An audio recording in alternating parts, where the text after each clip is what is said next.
Hello friends, నేను శరణ్యాని. ఇవాళ ఏడడుగుల బంధం 138వ భాగం చదువుకుందాము. రాసిన వారు మీనా ముక్తేశ్వర్ గారు. లండన్లో దేవిక గారు గీతికాకి ఇష్టమైన వంటలు చేసి పెడుతున్నారు. ఆ రోజు కాస్త నలతగా ఉండి లెగలేదు గీతిక. గీతిక దగ్గరికి వెళ్ళి ఏంటమ్మా అలా ఉన్నావు అంటూ ప్రశ్నించింది. ఏమీ లేదు అంటూ మొహమాటంగా ఉంది. కానీ ఏదో ఇబ్బంది పడుతున్నట్లు కనిపిస్తుంది. తల్లి దగ్గర దాపరికాలు ఏమీ ఉండకూడదు గీతిక. బిడ్డను కడుపుని మోసినప్పటి నుండి ఎన్నో సమస్యలు ఉంటాయి ప్రతి తల్లికి. దేనికి సిగ్గుపడాల్సిందే ఏమీ లేదు. ఇటువంటి సమయంలో చాలా జాగ్రత్తగా శుభ్రంగా ఉండాలి. గర్భిణీ స్త్రీలకు ఇన్ఫెక్షన్స్ బాగా వస్తూ ఉంటాయి. అందుకే నువ్వు అలా ఇబ్బంది పడుతున్నావు. లోదుస్తులు కూడా ఎప్పటికప్పుడు మార్చేయాలి, ఎక్కువగా వాడుకోకూడదు అని చెప్పారు దేవిక. స్నానం చేసి వాటర్లో వేపాకు పొడి తెచ్చాను కదూ, అది వేసి కాస్తాను అన్నట్లు మర్చిపోయాను. ముఖ్యంగా పైన వాటర్ ట్యాంక్ ఎలా ఉందో చూసుకోవాలి. ఇక్కడ ఎండ ఎక్కువగా పడడం లేదు ట్యాంక్ మీద, అందువల్ల ఇన్ఫెక్షన్స్ వచ్చే అవకాశం ఎక్కువగా ఉంటుంది నీటి ద్వారా. మనకంటే పని వాళ్ళకి అడుగుతూ ఉంటారు, ఎండ బాగా వస్తుంది. ఈ విషయాన్ని నువ్వు సిగ్గుపడుతూ చెప్పకపోతే ఎలా? ఇలాంటివన్నీ కూడా చెప్పాల్సిన అవసరం ఉంటుంది ఆడపిల్లకు. పైగా ఇది చాలా ముఖ్యమైన విషయము. ఆడపిల్లను కాన్పులకు పుట్టింటికి పంపించేది ఇందుకే. మొహమాటం లేకుండా ఉన్న ప్రతి బాధను తల్లితో పెద్దవాళ్ళతో చొరవగా చెప్పుకుంటుందని. ఇలాంటివే కాదు, ఎన్నో సమస్యలు వస్తూ ఉంటాయి, అవన్నీ కూడా చెప్పుకోవాలి కదూ అంటూ దేవిక గారు శ్రద్ధ పెట్టి దేవాకి చెప్పి ట్యాంక్ని కడిగించాలని చెప్పి ఉంచారు. వాటర్ని తన తెల్లటి కాటన్ చీరలో వడగడితే కనిపించాయి. ఇటువంటివి ఉంటే ఇన్ఫెక్షన్స్ వస్తాయి గీతిక. అందుకని సాధ్యమైనంత వరకు నువ్వు హీటర్లో వాటర్ను పట్టగలిగే వేడితో వాడుకుంటూ ఉండాలి అని చెప్పారు దేవిక గారు. దేవా తర్వాత ట్యాంక్ క్లీన్ చేసే వాళ్ళని పిలిపించడం, అవన్నీ శుభ్రం చేయించడం, ఇంట్లో బాత్రూమ్ ఏరియాస్ కూడా శుభ్రం చేయించడం అన్నీ శ్రద్ధ తీసుకున్నాడు. పిల్లలు ఎంతో తెలివిగా ఉంటారు నాగరికత తెలిసి, కానీ కొన్ని విషయాలు తెలుసుకోలేరు లోతుగా అని నవ్వుతూ అన్ని విషయాలు చెబుతూ ఉన్నారు దేవిక గారు. శ్రీనివాసరావు గారికి ఏమీ తోచడం లేదంటూ అల్లుడిని తీసుకుని బయటకు వెళ్ళొస్తూ ఉన్నారు. వెళ్ళొచ్చినప్పుడల్లా ఎంతో చక్కగా చెబుతున్నారు. ఎంత శ్రద్ధ, ఎంత శుభ్రం, ఎంత బాగుందో. తెలుగు వాళ్ళ కుటుంబాలు చాలా ఉన్నాయి ఒక ఏరియాలో, నీకు తెలుసా దేవిక? ఇక్కడ మనకు తెలిసిన వాళ్ళ ఫ్యామిలీ కూడా ఉండాలి, వారి గురించి కూడా తెలుసుకుందామని చెప్పారు నవ్వుతూ. అలా లండన్లో గీతిక వాళ్ళ ఇంట్లో సందడి సందడిగా ఉంది. అక్కడ విషయాలను రోజుకి ఒక్కసారైనా వీడియో కాల్లో చూస్తున్నారు ఇండియాలో ఉన్నవాళ్ళు. రాధిక నిలయం కలకల్లాడుతూ ఉంది. కృష్ణయ్యకు పూజలు చేసింది శ్రావణి. ఉదయాన్నే లేవడమే, ఇల్లంతా దగ్గరుండి లక్ష్మితో శుభ్రం చేయించడం, ఆ తర్వాత ప్రతి పనులు శ్రద్ధగా చేయటం, ఒక ఇంటి ఇల్లాలుగా తీసుకోవాల్సిన బాధ్యతలన్నీ కూడా ఎప్పుడూ శ్రావణి తీసుకుంటుంది. ఒకప్పుడు దామోదర్ వర్మ గారు ఉండడంతో ఇంటికి పెద్దవారు ఉన్నారు అని చిన్నపిల్లలాగా ఉండే శ్రావణి నేడు అదే ఇంటిని ఎంతో బాధ్యత తీసుకొని చూసుకుంటుంది. ఇంటి ముందు కొత్త కొత్త పూల చెట్లు నాటించింది. కృష్ణయ్య పూజకు కావాలని చెట్లను కూడా ఆకు దూయించి శ్రద్ధ తీసుకుని ఎరువులు వేయించింది. పూజా కార్యక్రమాలు, భగవద్గీతలోని శ్లోకాలు, స్వామివారికి నైవేద్యము అన్నీ ఒక క్రమ పద్ధతిలో చేసింది. కృష్ణవర్మ రెడీ అయి కిందకు వచ్చేసరికి టిఫిన్ సిద్ధంగా ఉంచింది శ్రావణి. శ్రావణి వైపు ఒక ఇంత ఆశ్చర్యంగానూ ఆనందంగానూ చూశాడు కృష్ణ. ఇల్లాలుగా మారిన బంగారు బుజ్జి సూపర్ అంటూ శ్రావణి కట్టుబొట్టు పద్ధతిని చూసి ఆమె బుగ్గ గిల్లి నవ్వాడు కృష్ణవర్మ. మాట్లాడకండి అన్నది శ్రావణి. ఏమైంది శ్రావ్ అంటూ దగ్గరకు వచ్చాడు కృష్ణవర్మ. టిఫిన్ పెట్టింది, ఇద్దరం తిన్నాక మాట్లాడుకుందాం అన్నది శ్రావణి. ఓకే అంటూ టిఫిన్ చేస్తూ, ఏమిటి టిఫిన్ సూపర్ శ్రావణి, పెసరట్టు ఉప్మా అని తింటున్న కృష్ణవర్మకు పొలమారింది. ఏమిటి చిన్నగా తినండి అంటూ పైకి లేచి మంచినీళ్ళు తాగించింది శ్రావణి. కృష్ణవర్మ తల మీద చిన్నగా తడుతూ ఆ ప్రేమ కృష్ణవర్మకు కళ్ళల్లో తడిగా మారింది. ఏమిటన్నది శ్రావణి. ఏం లేదు, అమ్మ డైరీ రాసింది, ఎప్పుడూ చదువుతూ ఉంటాను. నువ్వు కూడా చదువుతూ ఉన్నావుగా. ఇంటి వాతావరణంలో అమ్మ తిరుగుతున్న అందమైన భావన కలుగుతుంది శ్రావణి. ఇంత శ్రద్ధగా చక్కగా చేస్తున్నావు. చిన్ననాడు ఇలాగే నాకు పొలమారినప్పుడు అమ్మ కంగారుగా లేచి మంచినీళ్ళు పడుతూ తల మీద తట్టేది. ఆ విషయం కూడా గుర్తుకొచ్చిందంటున్న కృష్ణవర్మ వైపు చూసి, సరే సరే రోజుకి క్లాస్కి మీరు వస్తారా అన్నది శ్రావణి. చెప్పు, రమ్మంటావా అన్నాడు నవ్వుతూ కృష్ణవర్మ. అల్లరి చేయనులేండి, రండి ప్లీజ్ కృష్ణబాబు అన్నది శ్రావణి నవ్వుతూ. టిఫిన్ అయిపోయింది. వేడివేడిగా కాఫీ కల్పించింది శ్రావణి.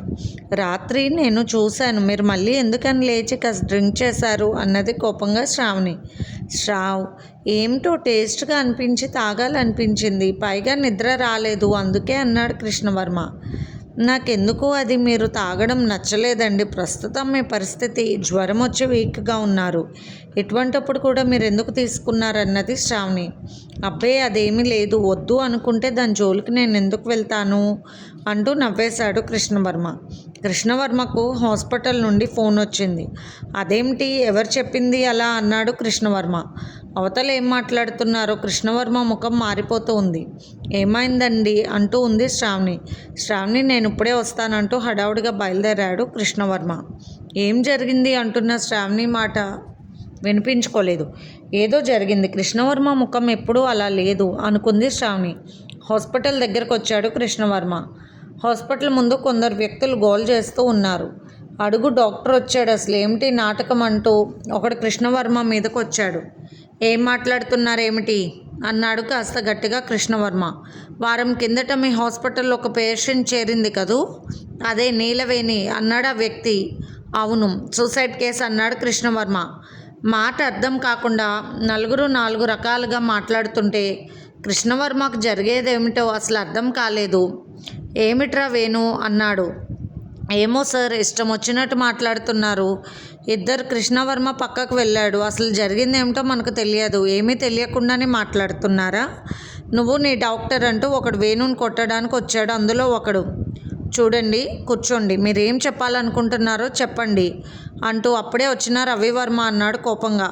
చూడండి సార్, ఇది హాస్పిటలా లేకపోతే పిల్లలను వేరే ఒకడికి అప్పగించి పంపించే ఒక లాడ్జీనా అన్నాడా ఒక వ్యక్తి. కృష్ణవర్మ కోపంగా వాళ్ళ దగ్గరకు వెళ్ళబోయాడు. రవివర్మ కూర్చోమని సైగ చేశాడు. అది కాదన్నయ్య, ఏమిటి అది మాట్లాడుతున్నాడు అన్నాడు కృష్ణవర్మ. కృష్ణ, నేను మాట్లాడుతున్నానుగా, ఊరుకో అంటూ కృష్ణవర్మను చూసి ప్రేమగా చెప్పాడు రవివర్మ. అసలు జరిగిందేమిటో చెప్పవయ్యా నువ్వు అన్నాడు రవివర్మ కోపంగా. చూడండి సార్, ఇక్కడ నా తమ్ముడు పిల్లం నీలవేణి చేరింది. అది బిల్లలు మింగి ఇంట్లో ఎవరో కల్పించారని ఇక్కడ చేరింది, అవునా అన్నాడు ఆ పెద్ద మనిషి. అవును అన్నాడు వేణు. కృష్ణవర్మని ఏమీ మాట్లాడవద్దు, నువ్వు కాసేపు అని రవివర్మ చిన్నగా చెప్పాడు. దానికి ఎవరు బిల్లలు కల్పిస్తారు, అదే వేరొకరితో లేచి వెళ్ళిపోయింది. ఆ విధంగా మొగుడు కాని వాడు వచ్చి సంతకం పెడితే డాక్టర్గా బాధ్యతగా ఉండాలి, కానీ ఇదేమిటి అన్నాడు మరొక వ్యక్తి. పల్లెటూరు నుండి వచ్చిన రైతుల్లా ఉన్నారు, వారు మాట్లాడే మాటల్లో నిజమైన ఆవేశం కనిపిస్తుంది. వేణు మాట్లాడుతూ, ఆ రోజు ఓపీ రాసింది నేనే, రాయించింది ఆమె భర్త అని చెప్పాడు. మాకేం తెలుస్తుందండి, మీరేమైనా పెళ్ళికి పిలిచారా ఏమిటి? మేమొచ్చి ఎవరు ఆమె భర్త కాదా అని తెలుసుకోవడానికి అన్నాడు కోపంగా వేణు. అవును, మరి పోలీసులకు అప్పగించకుండా ఆ కేసుని మీరెలా డీల్ చేశారు అన్నాడు అక్కడ వారితో వచ్చిన ఒకడు. ఆ విషయం మాత్రం ఆలోచించాలి, ఎటువంటి లోసుగులు ఉంటాయని కాబోలు ఎన్ని ఫార్మాలిటీస్ పెడతారనుకుని ఆలోచిస్తూ ఉన్నారు రవివర్మ కృష్ణవర్మ. రవివర్మ మాట్లాడుతూ, చూడండి అదంతా మీ కుటుంబానికి సంబంధించిన విషయం. ఇక్కడికి వచ్చింది కేవలం పేషెంట్గా వచ్చారు. ప్రాణం మీదకు వచ్చినట్టుగా వస్తే డాక్టర్గా చికిత్స చేశాడు మా తమ్ముడు, అంతేకాని ఆ పిల్ల భర్త ఎవరో ఇంటి సభ్యులు ఎవరో మాకు ఎలా తెలుస్తుంది అన్నాడు రవివర్మ. ఇంతలో ఆనంద్ గారు వేరొక పెద్ద మనిషిని కూడా తీసుకుని వచ్చారు. వారితో శ్రావణి వచ్చింది. కృష్ణవర్మకు ఏమీ అర్థం కాలేదు. అసలు ఆమె హాస్పిటల్ నుండి వెళ్ళేటప్పుడు డాక్టర్ గారు ఇక్కడ లేరు అని గట్టిగా చెప్పాడు వేణు. లేదు, అది ఎవరితో పారిపోవాలనుకుందో వాడు డాక్టర్ గారికి ఫోన్ చేస్తే వెళ్ళమని చెప్పారంట అన్నాడు వచ్చిన వాళ్ళు. ఏం మాట్లాడుతున్నారు, ఫోన్ చేస్తే ఫోన్లో మనుషులు కనబడతారా అన్నది శ్రావణి కోపంగా. మీరెవరు అన్నాడు ఆ వ్యక్తి. అదే మరి, నేను డాక్టర్ గారి భార్యనన్న సంగతి మీకు తెలియదుగా. అలాగే మీ బంధువును హాస్పిటల్లో చేర్పించింది ఆమె భర్త లేక మరి ఎవరో అన్న సంగతి డాక్టర్ గారికి ఎలా తెలుస్తుంది అన్నది శ్రావణి కోపంగా.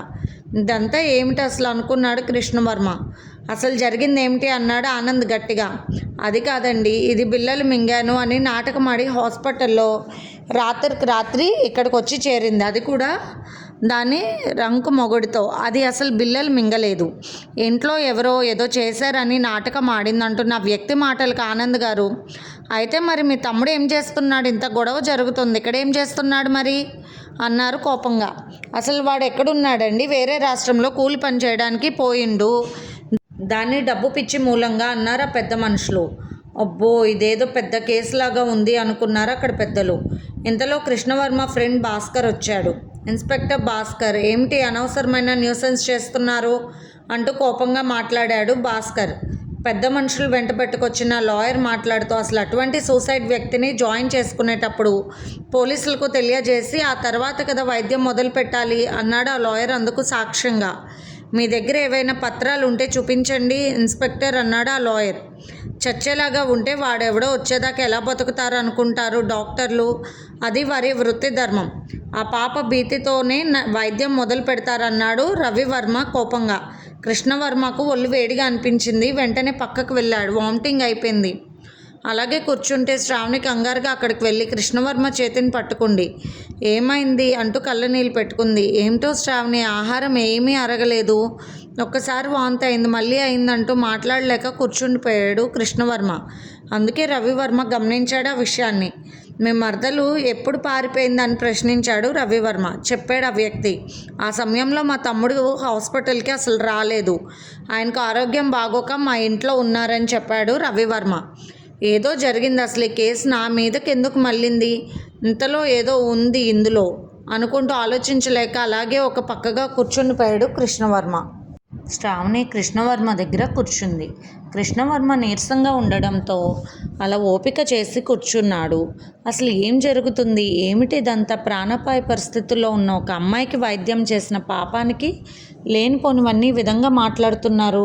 ఆయన కూడా నాకేంటో తలంతా ఇదిగా ఉంది, ఆలోచించలేకపోతున్నాను, నీరసం వస్తుంది అనుకున్నాడు కృష్ణవర్మ.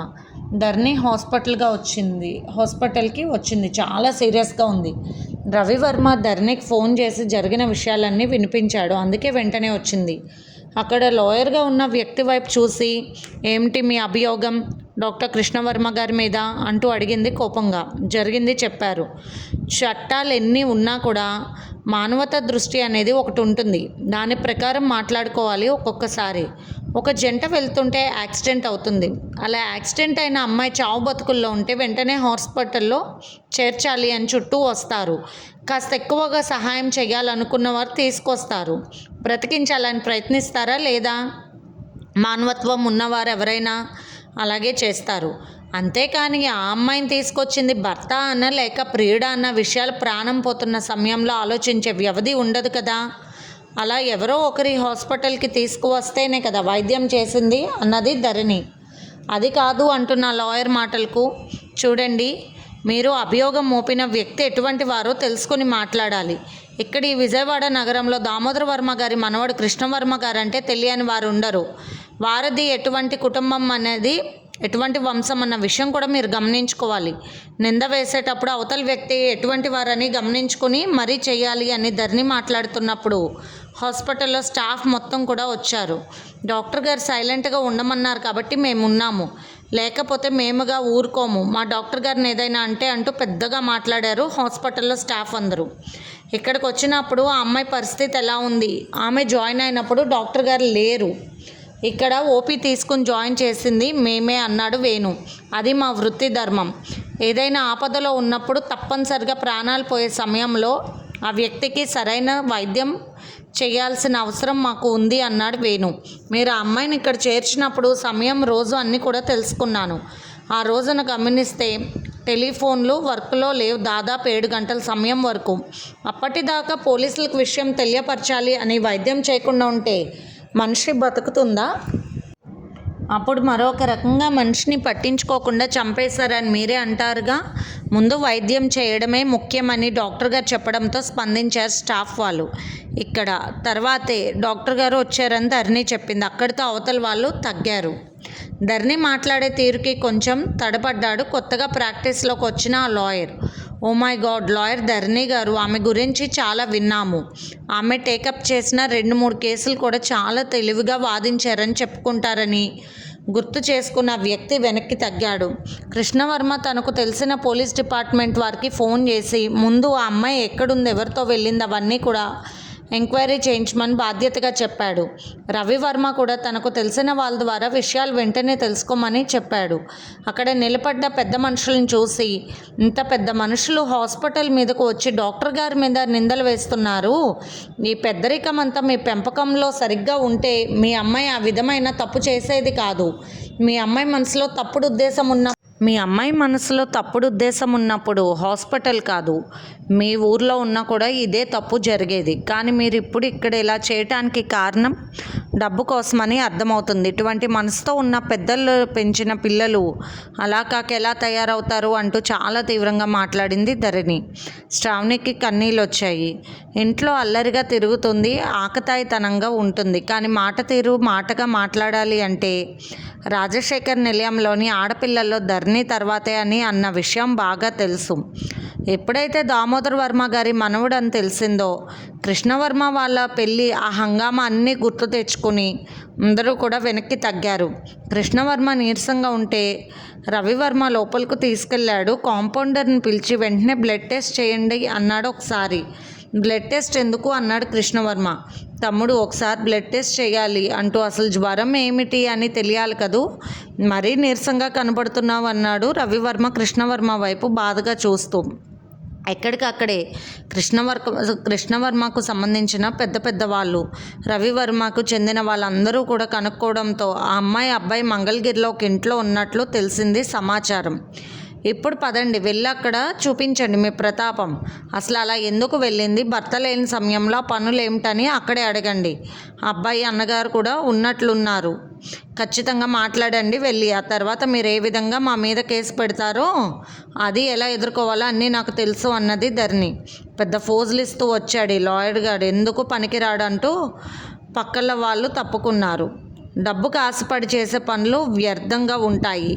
నిజంగా తప్పు మా వల్ల ఏదైనా జరిగినప్పుడు ఒప్పుకొని మీకు నష్టపరిహారం కట్టడానికి మాకేం అభ్యంతరం లేదు. అలా కట్టలేనంత తక్కువగా ఎవరు లేరు ఇక్కడ. అలా బాధపడవలసిన అవసరం కూడా లేదు. ముందు మీ ఇంటి ఆడబిడ్డ సంగతి చూసుకోండి, వెళ్ళి మీ పరువు కాపాడుకోండి, మీ ఊళ్ళల్లో ఆ బాధ్యతలు తీసుకోండి. తర్వాత మీకు అంతకీ డబ్బు కావాలంటే మీకు ఇస్తామన్నది ధరణి. అంతే, ఎక్కడి వాళ్ళు అక్కడికి బయలుదేరారు. రవివర్మ పోలీస్ ఆఫీసర్తో మాట్లాడుతూ ఖచ్చితంగా ఈ విషయాన్ని మొత్తం కనుక్కోవాలి. రెండోసారి ఇటువంటి వేషాలు హాస్పిటల్ జోలికి రాకుండా చెయ్యాలి. మామూలుగా ఉండదేమో, ఇక్కడ మా తమ్ముడికి బాగోలేదని కాస్త తగ్గామంతే, లేకపోతే జరిగేది వేరుగా ఉండేదన్నాడు రవివర్మ చాలా కోపంగా. ఎక్కడి వాళ్ళు అక్కడికి వెళ్ళిపోయారు. కృష్ణవర్మకు వామిటింగ్స్ అవుతుంటే సెలైన్ ఎక్కించాల్సిన పరిస్థితి వచ్చింది. ఎందుకు ఇలా జరుగుతుందన్న విషయం అర్థం కాక శ్రావణి కంగారు పడిపోతూ ఉంది. కృష్ణవర్మ మాట్లాడుతూ నాకేమీ కంగారు పడకు శ్రావణి, ఏమీ అవ్వలేదని నవ్వుతూ చెబుతున్నాడు. తలనొప్పి భయంగా వస్తుంది అనడంతో కాస్త నిద్ర పట్టడానికి ఇంజెక్షన్ చేశారు కాంపౌండర్ వేణు. ధరణి శ్రావణితో ఇంటికి వెళ్ళింది. ఆనంద్ గారు తీసుకువెళ్లారు. రవివర్మ నేను ఉంటాను కృష్ణవర్మ దగ్గర అని చెప్పాడు. వసుంధరాదేవి గారు పాపాయితో సహా రాజశేఖర్ నిలయంలోనే ఉన్నారు దుర్గమ్మ గారి దగ్గర. దుర్గమ్మ గారు హాస్పిటల్ దగ్గర ఉన్న ఆనంద్కి ఫోన్ చేయడంతో ఆయన ఇంటి దగ్గర శ్రావణి ధరణిని దించి బయలుదేరుతుంటే దుర్గమ్మ గారు ఊరుకోకుండా హాస్పిటల్కి వచ్చారు కృష్ణవర్మని చూడాలని. పని మనిషి లక్ష్మి ద్వారా కృష్ణవర్మకు బాగోలేదని అందరికీ తెలియడంతో దామోదర్ వర్మ గారు పెంచి పోషించే కొన్ని కుటుంబాల వారు కృష్ణవర్మని చూడాలని హాస్పిటల్కి వచ్చేశారు. కృష్ణవర్మకు బాగానే ఉంది, మీరు వెళ్ళండి, మామూలు జ్వరమే అని రవివర్మ చెప్పారు. తలనొప్పి ఉండడంతో మత్తు ఇంజెక్షన్ చేశారు, అంతే పడుకుని ఉన్నారు. రేపు ఇంటికి వచ్చిన తర్వాత మీరందరూ ఇంటి దగ్గరే కలవచ్చు కృష్ణవర్మ గారిని అని చెప్పి పంపించేశారు ఆనంద్ రవివర్మ. బ్లడ్ శాంపిల్స్ వచ్చిన తర్వాత వేణుకు ఆశ్చర్యం కలిగింది. ఆ బ్లడ్ శాంపిల్స్ వేరే చోటకు పంపించాడు కంగారుగా. ఏమైంది వేణు అని అడిగాడు రవివర్మ. ఏమీ లేదు సార్, చిత్రంగా ఉంది, నా అనుమానం నిజమా కాదా అన్నది అర్థం కాలేదు, అందుకే వేరే పెద్ద హాస్పిటల్ కూడా పంపించానంటూ కంగారుగా చెప్పాడు. నాకు టెన్షన్గా ఉంది, ఏమైంది కృష్ణకు అన్నాడు రవివర్మ సీరియస్గా. ఆనంద్ గారు కూడా అక్కడే ఉన్నారు, కంగారు పడుతూ చూస్తున్నారు. కృష్ణవర్మ గారి దగ్గర దుర్గమ్మ గారు కూర్చుని ఉన్నారు. వేణు మాట్లాడుతూ కృష్ణవర్మ గారి బ్లడ్లో డ్రగ్ తీసుకున్నట్టుగా రిపోర్ట్ వచ్చింది, అది కరెక్ట్గా ఎటువంటి డ్రగ్ ఏమిటి ఏమిటన్నది మొత్తం కూడా తెలుస్తుంది, అందుకే వేరే హాస్పిటల్కి పంపించామన్నాడు వేణు కంగారుగా. అదేమిటి, అసలు అలాంటి అలవాట్లే లేవు కృష్ణవర్మకు అన్నాడు కంగారుగా రవివర్మ. ఆనంద్ గారు మాట్లాడుతూ అటువంటి అలవాట్లు ఏమీ లేవు, అలా ఎందుకు వచ్చిందంటూ ఆశ్చర్యంగా మాట్లాడారు ఆనంద్ గారు. రవివర్మ ప్రాణం అల్లాడిపోయింది. ఏమిటిది, ఇలా ఎందుకు జరిగింది? ఎందుకు డ్రగ్స్ తీసుకునే అంత పిచ్చివాడు కాదు, కానీ తెలియకుండా వాడికి ఎవరో ఇచ్చినట్లున్నారు అనుకున్న రవివర్మ ధరణికి ఫోన్ చేసి విషయం చెప్పాడు. ధరణి బాధగా అదేమిటి అంటూ ఆశ్చర్యపోయింది. కృష్ణవర్మ ఎందుకు నీరసంగా ఉన్నారో అనుకున్నాం, కానీ విషయం ఏమిటో అర్థం కావడం లేదు అని ధరణి మాట్లాడుగా శ్రావణి విని పరుగున వచ్చింది. ఏమైందక్క అంటూ కంగారు పడ్డకే. అది కాదు, కృష్ణవర్మ గారికి విడిగా ఏ అలవాట్లు లేవు కదా అన్నది ధరణి. ఏమీ లేవు ఎందుకని అడుగుతున్నారన్నది శ్రావణి. మాట్లాడలేదు ధరణి. ఏమైందో చెప్పక్క, నాకు భయంగా ఉంది అంటూ కంగారు పడిపోతూ అడిగింది శ్రావణి. చూడు శ్రావణి, కంగారు పడే విషయం మాత్రం కాదు, ఏదైనా సమస్య వచ్చినప్పుడు కంగారు పడితే సమస్య పోదు కదా అన్నది గట్టిగా. అవును అన్నది శ్రావణి. కంగారు పడి భయపడిపోతే ఉన్న తెలివి కాస్త పోతుంది. అసలు కృష్ణవర్మ గారికి ఏదైనా సిగరెట్ తాగడం కానీ ఇంకేదైనా కానీ అలవాటు ఉన్నాయా అన్నది ధరణి. అలాంటివి ఏమీ లేవు అన్నది శ్రావణి. బ్లడ్ శాంపిల్లో తేడాగా ఉందంట, డ్రగ్ వాడినట్టు వస్తుందంట రిపోర్ట్. అది ఎందుకో తెలియలేదు బావగారికి, అందుకే ఆలోచిస్తున్నారు, వేరే హాస్పిటల్స్కి పంపించారంట. ఇది ఫ్రెండ్స్ ఇవాల్టి ఎపిసోడ్. రేపు ఇంకొక ఎపిసోడ్తో మేము ముందుకు వస్తాను. మీకు కనుక స్టోరీ నచ్చినట్లయితే లైక్ చేసి షేర్ చేసుకొని సబ్స్క్రైబ్ చేసుకోండి. ఉంటాను.